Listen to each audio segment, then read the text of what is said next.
aujourd'hui, c'est pas pour un tutoriel, c'est juste pour un premier aperçu du bêta de Adobe Firefly, qui est l'outil d'intelligence artificielle de Adobe. C'est juste des premières impressions de quelqu'un qui commence avec ce logiciel-là, puis pour vous donner un petit aperçu là, de qu'est-ce qu'on peut faire avec. Donc, une fois qu'on arrive à avoir Firefly, qu'est-ce qu'on peut essayer? C'est les trois options suivantes. Je commence par le text to image. Si vous avez déjà utilisé Midjourney, ben, c'est quelque chose de semblable. C'est-à-dire qu'on va écrire des mots-clés et ça va nous générer une image. Il y a un champ pour écrire son texte. Là, je suis dans une galerie de qu'est-ce qui a été fait avec ce logiciel-là. Moi, ce que je remarque, parce qu'il y a beaucoup de contenu qui provient de Adobe Stock. Adobe Stock, c'est plus des images qui sont professionnelles, faites par des artistes ou des designers. Ça donne des résultats où est-ce qu'on a des images qui sont esthétiquement un petit peu plus polies, peut-être. Mais ça, c'est juste une impression, là. Je vais juste commencer par écrire mes premiers mots-clés. Forêt, torrente, ciel rouge et arbre. Ça va me donner 4 différents résultats. Les résultats suivants dans les 4 vignettes. Donc, si je regarde le paramétrage ici à la droite, ben, on peut choisir un ratio, donc 4:3, 3:4, 1:1, 16:9. Je peux changer le ratio de mes images. Une fois qu'on fait un changement, ça prend toujours un petit peu de temps là, à régénérer les résultats. Dans les types de contenu, on a le choix entre le type photo, graphique ou artistique. J'ai les mots-clés que j'ai rentrés, mais j'ai rajouté photo à ça. Donc, on voit que c'est beaucoup plus photographique. Ensuite de ça, on a des styles, les styles populaires, donc ça doit être les styles qui sont les plus utilisés. Vous avez des mouvements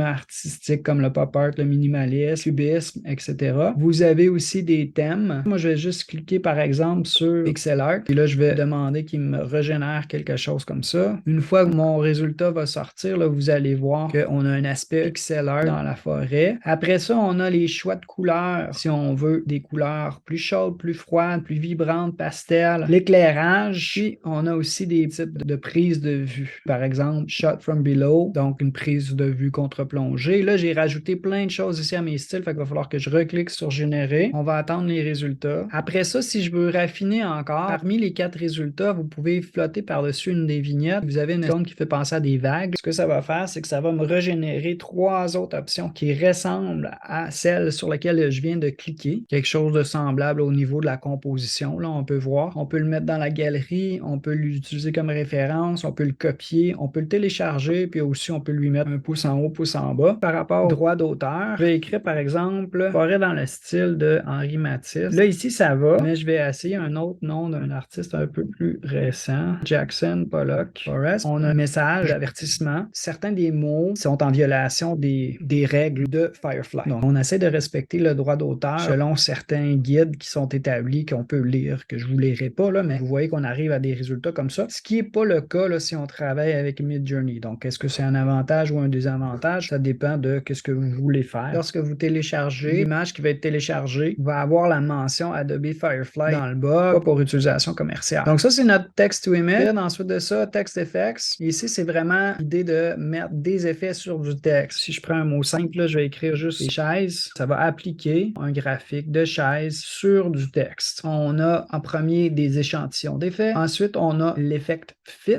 Ça suit bien le contour de la lettre. Si je vais à l'autre extrémité, loose, à ce moment-là, vous allez voir des bouts de pattes qui dépassent. Ça va être un petit peu moins accroché au contour de la lettre. J'imagine que si on voulait quelque chose qui dépasse, des lignes, des coulis, des trucs comme ça, ben peut-être qu'on choisirait plutôt quelque chose de loose. Après ça, vous avez des choix de fonte. Si je clique sur tout voir, pour le moment, on dirait qu'il n'y a pas beaucoup de choix de fonte, mais j'imagine que tout est en train de se développer, ça va s'ajouter, etc. Là. Si jamais là, il y a des choses que je dis, c'est comme je vous ai dit, c'est juste une première utilisation puis une première impression. Vous pouvez toujours écrire vos précisions ou vos opinions dans les commentaires. Vous avez aussi un choix pour la couleur d'arrière-plan et la couleur du texte. Plan probablement qu'on va vouloir garder transparent, mais la couleur du texte, ça donne une espèce de teinte à notre texte. Dans ce cas-ci, c'est un petit peu plus orangé. On peut le voir dans le haut de la lettre. Dans les échantillons, vous voyez que leurs mots-clés sont beaucoup plus longs. Pour avoir des effets plus variés, il faut avoir des textes plus longs comme ça. Notre troisième option, c'est pour recolorer des illustrations en vecteur. Cette fonctionnalité-là, elle existe déjà dans Illustrator, mais ici, c'est poussé un petit peu plus loin. Je vais juste prendre une illustration qui est déjà fournie. Au niveau du paramétrage, ben, on vous donne des idées de prompt. Si sushi au saumon, plage de sable, bleu de minuit, etc. Là, vous pouvez regarder ces idées-là. Vous avez aussi les règles d'harmonie, des couleurs complémentaires, triades. Puis ensuite de ça, vous avez aussi la possibilité de choisir une ou